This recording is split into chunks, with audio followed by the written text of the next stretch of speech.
সল্টলেকের ঐক্যদানে অনুষ্ঠিত হলো জাতীয় মহিলা কমিশন মহিলা জনশুনানি। অনুষ্ঠানে উপস্থিত ছিলেন ডক্টর অর্চনা মজুমদার, মাননীয় সদস্য জাতীয় মহিলা কমিশন। মূলত জাতীয় মহিলা কমিশনের হাতে যে সমস্ত কেসগুলি রয়েছে তার শুনানি করবে বলে আগেও বিভিন্ন জায়গায় অনুষ্ঠানটি অনুষ্ঠিত হয়েছে, এইবার কলকাতার ঐক্যদানে অনুষ্ঠিত হচ্ছে অনুষ্ঠানটি। সারা ওয়েস্ট বেঙ্গল জুড়ে 12 জায়গায় জাতীয় মহিলা কমিশন মহিলা জনশুনানি অনুষ্ঠানটি হয়েছে। বিধাননগরের এই নিয়ে দ্বিতীয়বার। আজ 53টি কেস রয়েছে, তারই শুনানি করবেন।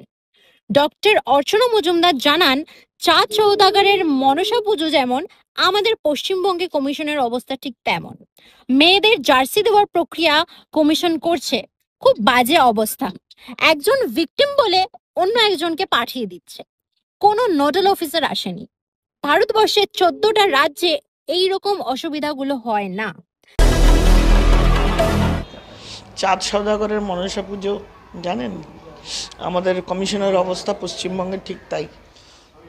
মানে নিয়ম না মানলে তো কনস্টিটিউশন চলে না, তাই পশ্চিমবঙ্গের বা কলকাতার পুলিশ আমাদের কথা ওইটুকুই শোনে, পারলে সেটুকুও করতো না। এই অবস্থার ভেতর দিয়ে অনেক চাপের মধ্যে দিয়ে মেয়েদের পাশে পশ্চিমবঙ্গের মেয়েদের কিছু জাস্টিস দেবার চেষ্টা কমিশন করছে। আমরা এই হিয়ারিং করছি।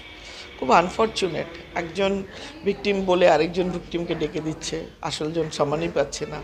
কোনো জায়গায় দেখা যাচ্ছে কেস আসছে না, কোনো জায়গায় কোনো আইপিএস অফিসার আসেন।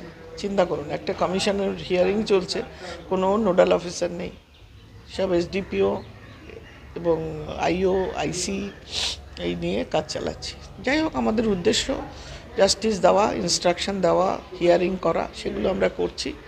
কষ্টের ভেতর দিয়ে করছি। কোনো রাজ্যে, ভারতবর্ষে আমি 14টা রাজ্যে করে বেড়াই, কোথাও এইরকম পরিবেশ বা এই অসুবিধাগুলো হয় না। এখানে হচ্ছে। আমি নিজে বাংলার মেয়ে, যে কোনো মূল্যে বাংলার মেয়েদের জন্য হয়ে যাওয়া অবিচারের জন্য চেষ্টা করব, এটাই স্বাভাবিক, সেটাই করছি। প্রথম হয় কমিশনার অফ দ্য স্টেট, প্রথম থেকে শেষ অবধি থাকেন। সমস্ত নোডাল অফিসার, যে কটা কমিশনারেট, অমুক কমিশনারেট, তমুক 4টে 5টা একটা ডিস্ট্রিক্টে কমিশনারেট, প্রত্যেকটা এসপি বসে থাকেন প্রথম থেকে শেষ। ডিস্ট্রিক্ট ম্যাজিস্ট্রেট ডান হাতে বাঁ হাতে নিয়ে আমরা কাজ করি, কারণ মেয়েদের কমপ্লেইন শুধুমাত্র পুলিশের নয়, সোশ্যাল ইস্যুস আছে, বাচ্চাদের অনেক সময় স্পন্সরশিপের ব্যাপার থাকে, সোশ্যাল রিহ্যাবিলিটেশনের ব্যাপার থাকে, মেয়েদের থাকার ব্যাপার থাকে, অ্যাডভোকেটের খরচা দেওয়ার ব্যাপার থাকে। এগুলো পুরো ডিস্ট্রিক্ট অ্যাডমিনিস্ট্রেশন করে, পুলিশ ক্রিমিনাল পার্ট বা ওগুলো দেখে। সুতরাং without the help of police and administration,